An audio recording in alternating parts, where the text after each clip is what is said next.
All right, what's up, guys? Faradin Vasugan here with you to recap the first half between the Chiefs and the 49ers.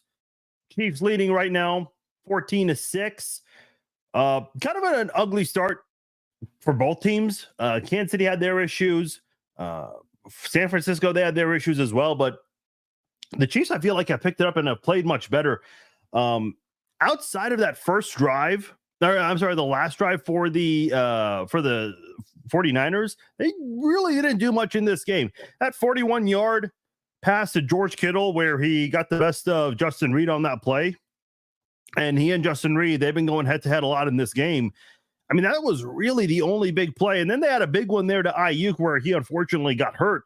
But outside of those two big plays, San Francisco hasn't been doing much. And they almost kind of had a disaster moment right before halftime where they run it with Jordan Mason, and he just gets swallowed up.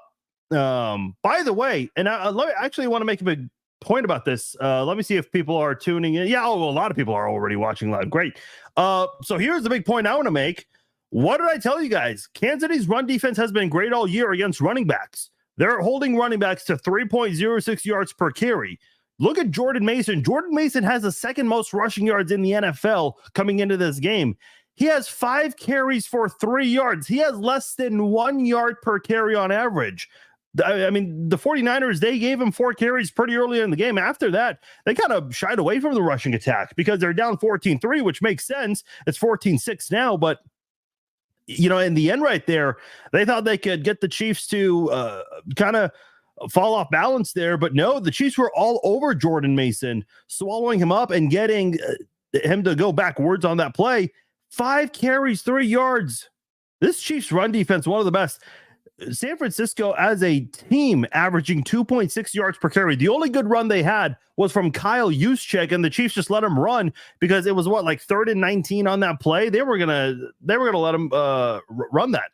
They weren't looking to stop that. They were trying to defend a big pass there, but San Francisco decided to run it, and the Chiefs were able to close in on him pretty quickly. Kansas City's run defense has been huge this year, so it's good to see them continue to dominate and do that kind of thing. So that is that's been a lot of fun to watch with this Chiefs defense. And by the way, Chiefs defense again with another red zone stop right there. The Chiefs have had a lot of nice stops in the red zone this season. This Chiefs defense has been one of the best when it comes to red zone defense. So it's been a lot of fun watching them. As far as the offensive side of the football goes, the rushing attack, not necessarily where it should be. Kareem Hunt averaging just a little over 3 yards per carry, but has been able to get a couple of first down runs here and a couple of touchdowns as well. So a big game for Kareem Hunt so far. Xavier Worthy had that nice catch on 3rd down, did get injured, but came back into the game. Juju Smith-Schuster slipped on the field, and he has not played since then. So that hamstring injury, he's just sitting there without his helmet. So I don't know. I mean, it doesn't look like he's in any kind of immense pain, but I don't know. Obviously not good enough for him to come back into the game because they have not they haven't used them. They haven't used them, which is interesting to me. I feel like the Chiefs offensive line definitely needs to get a push here. Here's the really big part here. Get ready for this. This is, I think, the big difference maker in the game here. As far as penalties go, the Chiefs have only been penalized twice for 28 yards. The 49ers 6 times for 40 yards. Go put on your conspiracy theory hats for that one. 3rd down, 49ers 1 of 7. They only have 5 first downs on the day. 2 of them are from penalties.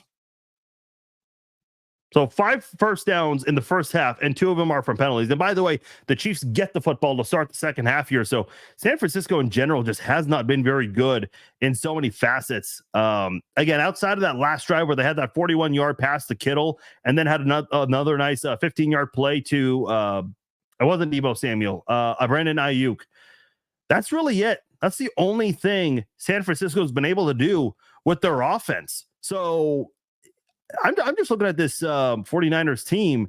They're not looking very good. And I was expecting them to do better in this game. But, man, the Chiefs just kind of have their number. The Chiefs have hurt themselves in this game, more so earlier in the game than later on. But here's a player. We haven't even mentioned this guy in the live stream yet. Noah Gray had a great first quarter. 3 catches for 57 yards. All 3 targets he caught for 57 yards. We have not seen Noah Gray since then.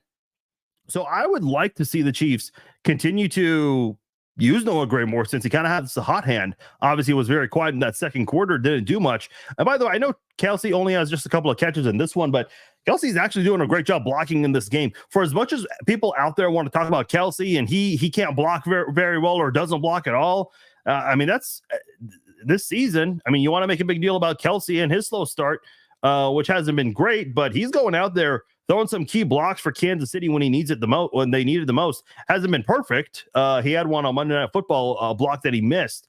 But man, Travis Kelce going out there, a really big part of Kansas City's rushing attack, which again, 71 yards off 16 rushes, averaging over 4 yards per carry, which is always good, almost 4.5 yards per carry. So continue to do that. By the way, speaking of blocks, I forgot to mention this on the defensive side. I think the most impressive play was George Karlaftis, where the 49ers offense, they had a tight end and a right tackle trying to approach Karlaftis and try to keep him away from Purdy.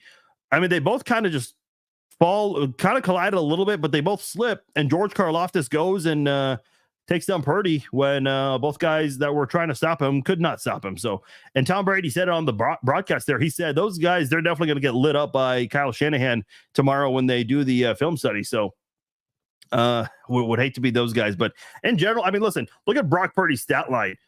8 of 16 for 113 yards. Now, again, a majority of those came on the final drive there, which they couldn't even finish it off with a touchdown. They had to settle for a field goal, which, again, almost kind of ended in a disaster there because they give it to Jordan Mason. He gets pushed back and time's going.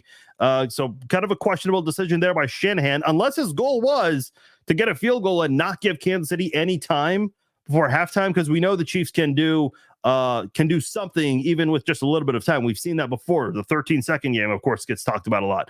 But man, I just don't know what is Shanahan's game plan, because I'm not seeing whatever the game plan was needs to be thrown out the window. It's not coming to fruition. They got to figure out something in the locker room. As for the Chiefs, they get the ball to start the second half.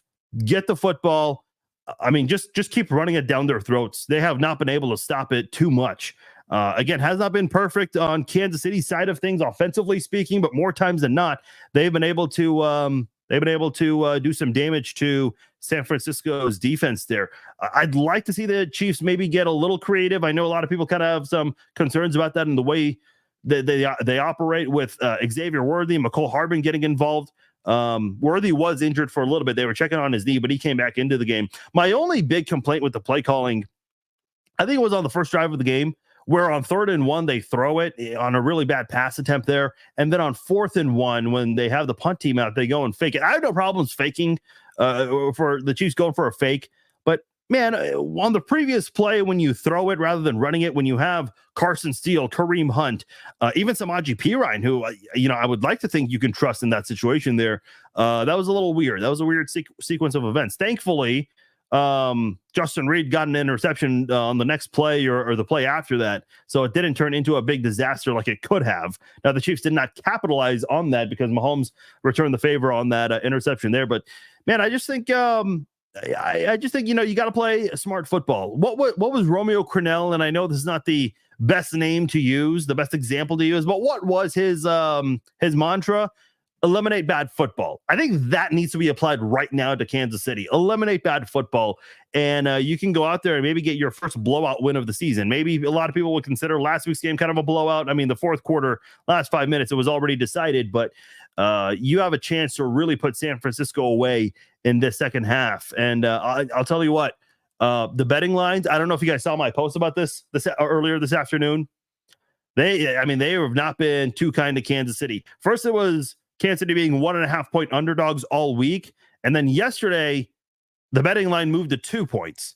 And today it changed to 2.5 points. So I don't know how much of that has to do with people placing their bets and whatnot, but boy, that's going to be a narrative. That's definitely going to be a narrative coming out of this game. A couple other things outside of the NFL pertinent to Kansas City. The Vikings lost. So the Chiefs right now are the only unbeaten team in the NFL. Now, that's not as big of a deal because the Vikings are in the NFC, whereas the Chiefs are in the AFC. But more importantly, on the AFC side of things, the Packers dethroned the Texans in this game. So I believe the Texans and the Bills. I don't think the Texans have had their bye week yet, but they both are 2-loss teams right now. I don't think they have the same exact record. I'm checking on that right now. Oh no, never mind. I take that back. They're both 5-2. For some reason, I thought Buffalo had a bye by now, but I guess not. But anyway, both Houston and Buffalo, they're 5-2 on the season. Baltimore and Pittsburgh have a chance to be 5-2 also. But if the Chiefs can win this, if they can win this game today, which I think they will leave Week 7 6-0 with a 2-game lead in the conference. And their next 2 games are the Raiders and the Bucks.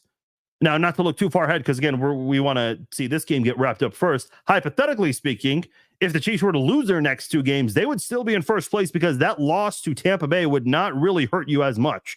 Now, you definitely don't want to lose to the Raiders, especially on the road. And now, not that I anticipate that, but I mean, if the Chiefs can win this game, a 2-game lead in the conference moving forward, I mean, this is going to really increase their odds of getting that number 1 seed. All right, I see them coming back. Wow, look at the stands. Look at this. Hold on. I mean, I get it's halftime, but that is a lot of empty seats, even for halftime. So, yeah, that's interesting. Okay. All right, guys. Chiefs, they're 30 minutes away from going 6-0. Let's see it. Let's make it happen. Hey, come back after the game. We will do the Chiefs Zone podcast live. Your video calls and your comments, we'll go over them. So come back after the game. We will do the Chiefs Zone podcast live. I want to hear from all of you guys, regardless of the outcome. We'll chat it up after the game. I'll talk to you guys afterwards. Enjoy the rest of the game.